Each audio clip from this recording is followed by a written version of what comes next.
अस्सलाम वालेकुम स्टूडेंट्स। आज हम अपने लास्ट 30 क्वेश्चन को कंप्लीट करेंगे। क्वेश्चन नंबर 60 से स्टार्ट करेंगे हम। Question number 60, what is meant bye retiring bill under rebate. Retiring bill क्या होता है अंडर रिबेट? तो रिटायरिंग बिल रिबेट आप पहले भी पढ़ चुके हैं। तो रिटायरिंग बिल भी वही होता है जो रिबेट है। Retiring a bill means to pay the amount of bill before due date under concession. जब आप बिफोर द ड्यू डेट जो आपकी अमाउंट ड्यू है बिल की वो पे करते हैं तो आपको कंसेशन दी जाती है, उसको आप क्या कहते हैं कि वो आपकी क्या है, rebate. Next question, what do you understand by sale book. Sale book क्या है? तो a sale book also known as sale journal. Sale book एक किस्म का सेल जर्नल होता है। Is a record of all credit sale made by a business. और इसमें जितनी भी आप क्रेडिट या उधार पर सेल करते हैं वो सारी इस पर लिखी जाती हैं। It provide a detail listing of each sale. आप पर यहाँ आपको हर सेल की जो डिटेल होती है वो मेंशन होती है, इंक्लूडिंग द डेट, उसकी डेट, फिर कस्टमर नेम, इनवॉइस नंबर और उसकी अमाउंट। फिर इसके बाद next question, define contingent liability. और इस एग्जांपल देनी है। कॉन्टेंजेंट लाइबिलिटी कौन सी होती है? Contingent liability is not a liability at present but may और may not become liability in future. अच्छा, कॉन्टिजेंट लाइबिलिटीज़ वो लाइबिलिटीज़ होती हैं जो ऑन द स्पॉट या ऑन द टाइम आपकी लाइबिलिटी नहीं है, लेकिन हो सकता है कि आने वाले पास्ट में या फ्यूचर में वो आपकी लाइबिलिटी हो जाए। It depends upon the certain future event. ये किसी ख़ास इवेंट पर डिपेंड करता है, ठीक है, कि वो आपकी लाइबिलिटी बनती है। फिर एडजस्टिंग एंट्रीज़ कौन सी होती हैं?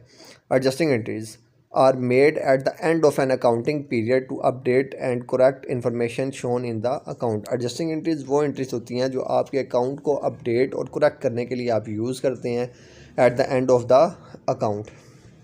फिर ट्रायल बैलेंस क्या होता है? ट्रायल बैलेंस के बारे में आप जानते हैं। Trial balance and informal accounting schedule. एक इनफॉर्मल अकाउंटिंग स्केजुअल और स्टेटमेंट होती है that list the ledger account balance at point in the time and compares the total of debit balance with the total of credit balance is called trial balance. अच्छा, trial balance वो balance होता है जो laser के बाद trial balance को तैयार किया जाता है, और ये इसके लेफ्ट साइड पर डेबिट होती है और एक साइड पर क्रेडिट होती है। डेबिट बैलेंस होता है और क्रेडिट बैलेंस होता है। ये आपको दोनों के कंपैरिजन के बाद आपको आपके बिज़नेस के बारे में बताता है कि आपके बिज़नेस में एसेट्स कितनी हैं, लाइबिलिटीज़ कितनी हैं, और आपका बिज़नेस प्रॉफिट में है या लॉस में है। फिर टिनोर। टिनोर क्या है? और टिनोर कहते हैं, tenor is the period of time after which a bill becomes payable. Tenor एक पीरियड ऑफ टाइम होता है जिसके बाद आपको बिल पे करना होता है, उसको आप टिनोर कहते हैं। वो 2 मंथ का भी हो सकता है और 3 मंथ का भी हो सकता है। मेचोरिटी वो डेट होती है जब आपका बिल आपने पे करना होता है। Maturity is the due date, यानी वो डेट जो बिल पर लिखी जाती है जब आप एग्रीमेंट करते हैं या वादा करते हैं बिल पे करने का, तो उसको आप क्या कहते हैं? Maturity date. Which the amount be received और पेड, जिसको आपने अमाउंट लेनी या अमाउंट देनी होती है। What is endorsement of bill.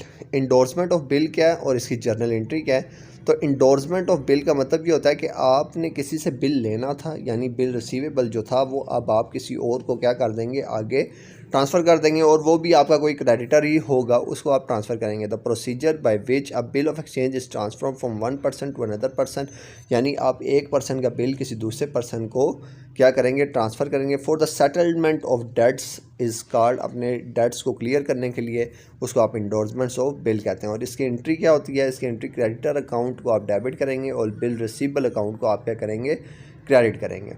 ठीक हो गया। फिर उसके बाद being bill receivable endorse to creditor, और आपने बिल रिसीवेबल क्या कर दिया, इंडोर्स कर दिया क्रेडिटर को। Define bank reconciliation statement. अच्छा, बैंक रिकॉन्सिलेशन स्टेटमेंट क्या होती है? Bank reconciliation statement, if there is any discrepancy arises between the balance of the cash book and that of passbook. अगर कोई डिस्क्रिपेंसी या कोई तब्दीली आती है डेबिट बैलेंस आपके जो बैंक बैलेंस है उसमें, या आपकी अपने पास जो बुक होती है कैश बुक उसमें, the depositor prepare a statement. तो फिर जो डिपॉजिटर होता है, जिसका अकाउंट होता है, जो अकाउंट में पैसे जमा करवा रहा होता है, तो वो एक स्टेटमेंट ड्रा करता है या एक स्टेटमेंट बनाता है, किस लिए कि वो डिस्क्रिपेंसीज़ को रिकॉन्सल कर सके ठीक है, दो बैलेंसेस के, तो उसको आप क्या कहते हैं, दिस स्टेटमेंट ऑफ एक्सप्लेनेशन, उस स्टेटमेंट ऑफ एक्सप्लेनेशन को आप क्या कहेंगे, bank reconciliation statement. Next question, explain the outstanding expense. Outstanding expense क्या होता है और आपने इसकी जर्नल एंट्री करनी है for outstanding expense. Outstanding expense, the expense which have been incurred during the current year, वो एक्सपेंस जो ड्यूरिंग द ईयर अभी क्या है, ड्यूरिंग द करंट ईयर आपके पास क्या है, इनकर्ड है but have not been paid till the end of the current year, और यहाँ तक के करंट ईयर पास आउट हो गया, आपने अभी तक पे नहीं किया। ठीक है, तो जो ऐसा आपका एक्सपेंस होगा उसको आप आउटस्टैंडिंग एक्सपेंस कहेंगे। यानी एक एक्सपेंस ऐसा जो आपने अभी पे करना है, यानी आपने वेजेस आपने देनी है अपने वर्कर्स को, वो पिछले माह की वेजेस हैं और वो आपने अभी तक नहीं पे की, तो नेक्स्ट माह के लिए या नेक्स्ट ईयर के लिए वो क्या हो जाएंगी, आउटस्टैंडिंग वेजेस। ठीक हो गया, इनको आउटस्टैंडिंग एक्सपेंस कहते हैं। जितने भी एक्सपेंस आपके पेएबल होंगे वो सारे आउटस्टैंडिंग एक्सपेंस हो जाएंगे। फॉर एग्जांपल इसने वेजेस पेएबल लिखा है और अक्रूड सैलरीज या सैलरीज पेएबल हैं, तो वो सारी आपकी क्या हो जाएंगी, आउटस्टैंडिंग एक्सपेंस। इसके लिए एंट्री जो आप करेंगे वो एक्सपेंस अकाउंट को डेबिट रखेंगे और आउटस्टैंडिंग एक्सपेंस अकाउंट को आप क्या करेंगे, क्रेडिट करेंगे। नरेशन क्या होती है, शॉर्ट क्वेश्चन में अक्सर पूछ लेता होता है, what is meant bye narration. तो नरेशन जो आप एंट्री जब करते हैं, एंट्री की दो साइड्स होती हैं, एक डेबिट और एक क्रेडिट। उस एंट्री के नीचे जो शॉर्ट एक्सप्लेनेशन होती है उस एंट्री की, उसको आप क्या कहते हैं, narration. A short explanation of each transaction which is written under each entry is called narration, तो उसको आप क्या कहेंगे, narration. What do you mean unearned revenue. Unearn revenue कौन सा होता है, रेवेन्यू आप मुनाफे को कहते हैं, तो अनअर्न का मतलब है जो अभी कमाया नहीं है, यानी ऐसा रेवेन्यू जो आपने रिसीव तो कर लिया है, ऐसी दौलत जो आपने रिसीव तो कर लिया लेकिन आपने अभी तक उसको कमाया नहीं है, तो उसको आप क्या कहेंगे, unearned revenue. Payment receive for goods और services that have not yet been delivered और परफॉर्म्ड, यानी आपने पेमेंट रिसीव कर लिया है और वो ऐसी पेमेंट्स है जो गुड्स और सर्विसेज अभी तक आपने डिलीवर या आपने कोई सर्विस परफॉर्म नहीं की। It is liable until the obligation is fulfil, ये आपकी लाइबिलिटी है जब तक कि आप अपना वादा मुकम्मल नहीं करेंगे, या आप सर्विस नहीं देंगे या आप गुड नहीं देंगे। डिफ़ॉल्ट रेवेन्यू और एक्सपेंडिचर क्या होते हैं। डिफ़ॉल्ट रेवेन्यू और expenditure initially treated as an assets because it provide benefits over multiple accounting period। अच्छा, एक्सपेंडिचर आपके जो होते हैं उनको आप एसेट करते हैं इन द बिगनिंग, क्योंकि वो आपको बेनिफिट्स दे रहे होते हैं मल्टीपल अकाउंटिंग पीरियड के अंदर, but it is gradually expense over time, लेकिन वक्त गुजरने के साथ साथ वो आपका एक्सपेंस ही बन जाते हैं, तो इसलिए आप उसको डिफॉल्ट रेवेन्यू एक्सपेंडिचर भी कह सकते हैं। What is meant by bad debts और bad debts recover. Bad debts क्या होते हैं और बैड डेट्स रिकवर क्या है। Bad debts, the bad debts which are in irrecoverable from the debtors are called bad debts and are concerned debtor are called bad debtor।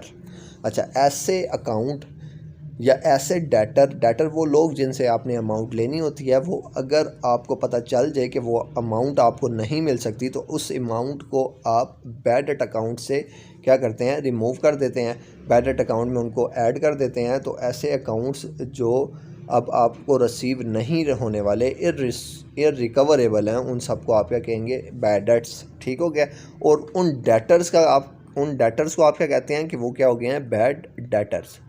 फिर bad debts recover, the debts which are written off as a bad debts. अब वो तमाम dates जो आपने bad debts में treat कर दिए थे, recover in future are card, उनमें से कोई शख्स अच्छा था जिसने आपके पैसे लौटा दिए, तो अब इन फ्यूचर आप उसके लिए जो एंट्री करेंगे या उनके लिए जो लिखेंगे उस अकाउंट को क्लोज करने के लिए, तो वो बैड डेट्स रिकवर अकाउंट होगा। ठीक हो गया। फिर define allowances and allowances for doubtful debts. Allowances क्या और अलाउंसेज फॉर डाउटफुल डेट्स क्या।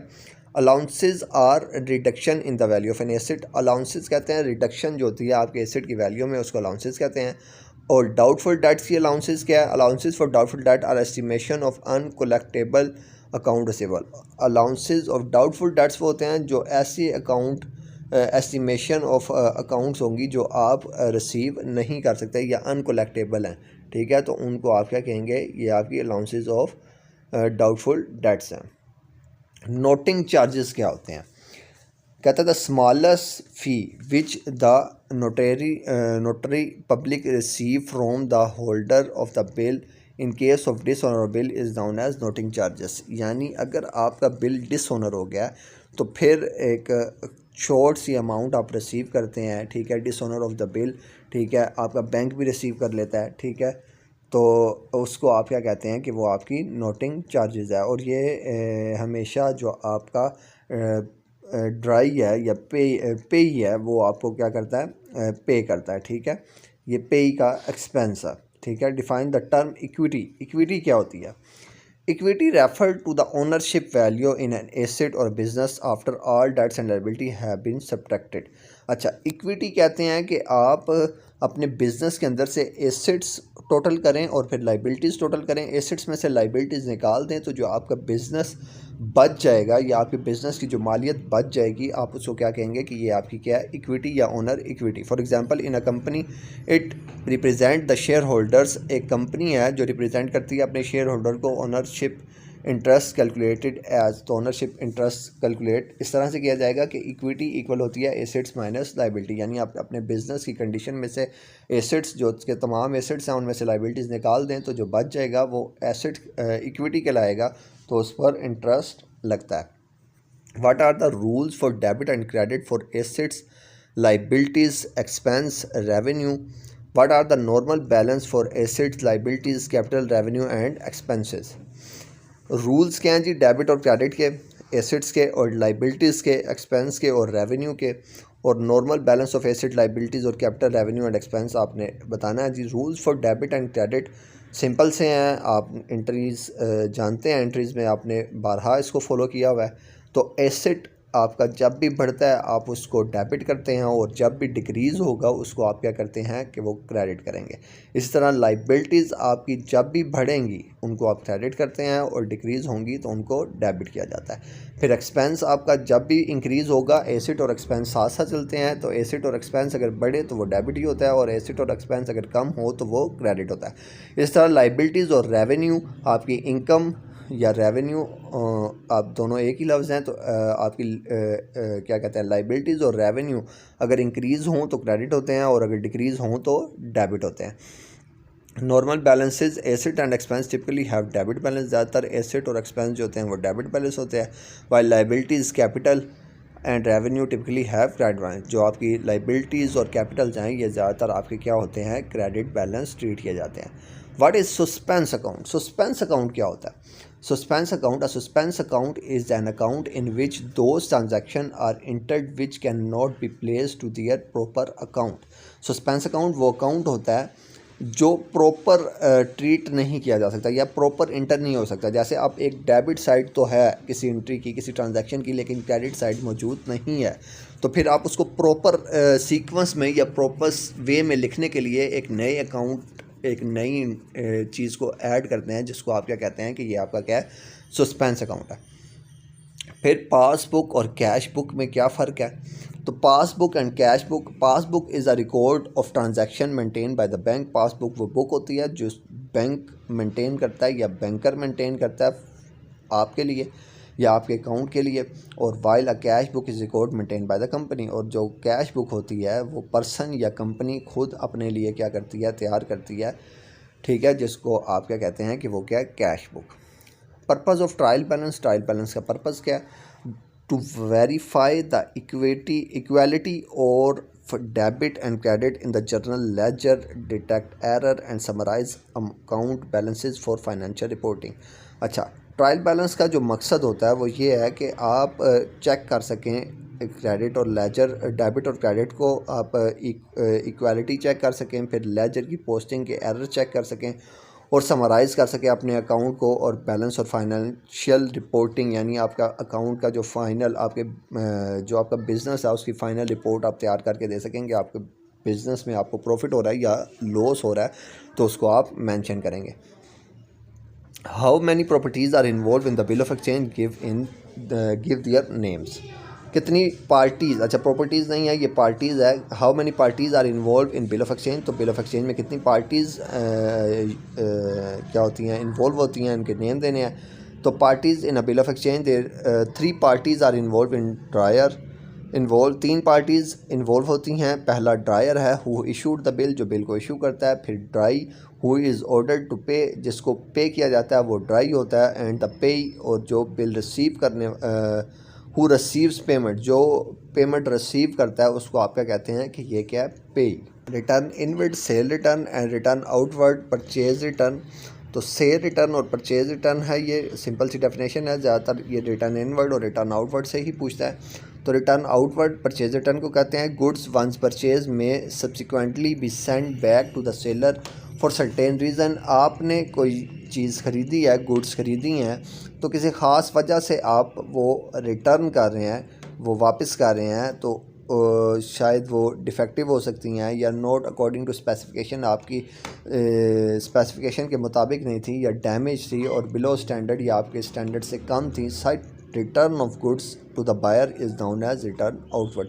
तो ऐसी चीज़ें जो आप रिटर्न करते हैं इसको रिटर्न आउटवर्ड या परचेज रिटर्न कहते हैं। फिर इसी के रिवर्स रिटर्न इनवर्ड या सेल रिटर्न कहती है वो रिटर्न जो आप तक वापस आती हैं, ठीक है, या आपको वापस की जाती हैं। If a customer to home goods have been sold, अगर कोई कस्टमर है जिसको आपने गुड्स बेची हैं, that the goods are defective, तो गुड्स में कोई डिफेक्ट था या अनसेटिस्फैक्ट्री, या आपका जो कस्टमर है वो उससे सेटिस्फाइड नहीं है, बिलो स्टैंडर्ड या उसका स्टैंडर्ड कम है, और नॉट अकॉर्डिंग टू स्पेसिफिकेशन या उसकी डिमांड के मुताबिक वो चीज़ नहीं थी, वो गुड नहीं थी, ही में रिटर्न दीज गुड्स, तो वो अपनी गुड्स को वापस कर सकता है टू द सेलर, सेलर को। The seller such return of good is known as sale return. तो सेलर के लिए वो गुड्स क्या हो जाएंगी, sale return.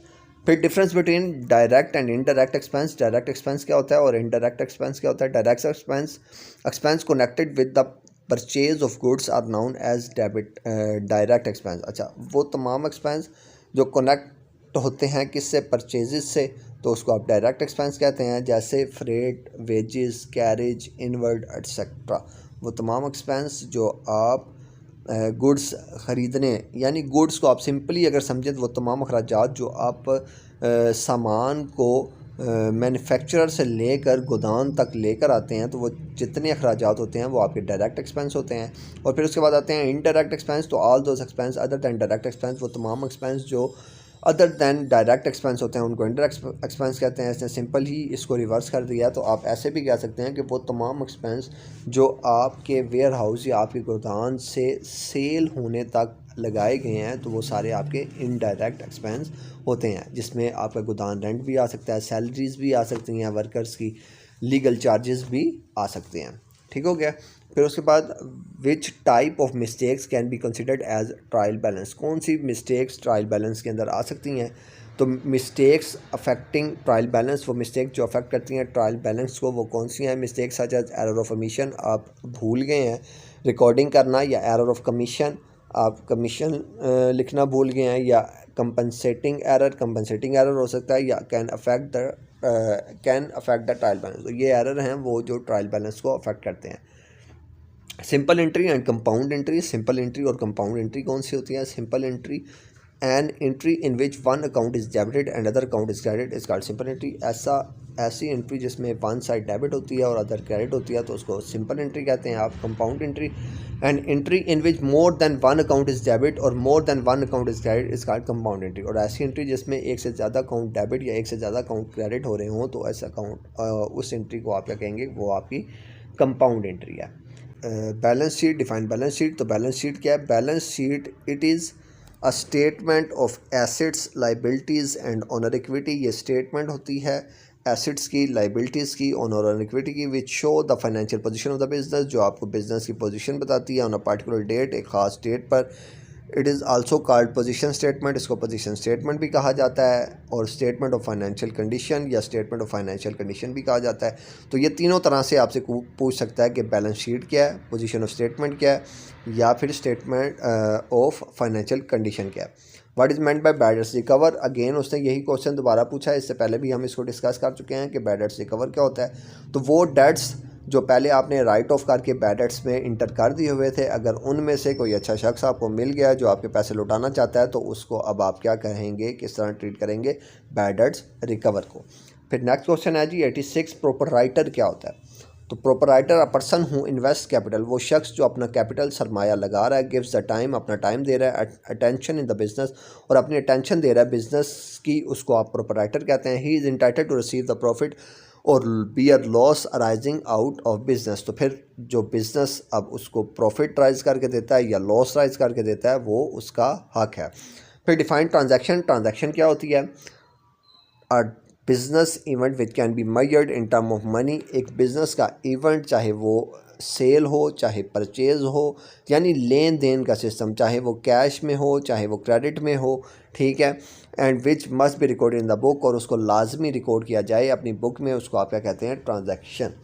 Insolvency of a person, insolvency of person क्या?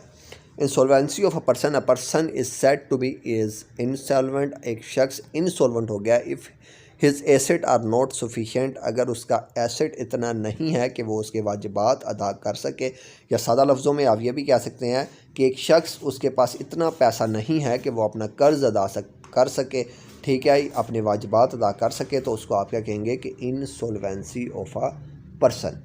फिर मार्शिंग क्या? What is marshalling? तो marshalling an arrangement in which assets and liabilities are shown in the balance sheet is known as मार्शिंग।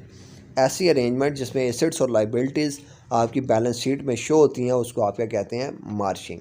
Last question जी, define income statement. Income statement क्या है? Income statement a statement which is prepared to ascertain the net income और net loss of the business, एक statement जिसमें एक ascertain net income और net loss business की दी जाती है फॉर स्पेसिफिक अकाउंटिंग पीरियड, एक ख़ास अकाउंटिंग पीरियड के लिए, उसको आप क्या कहते हैं कि वो आपकी इनकम स्टेटमेंट है।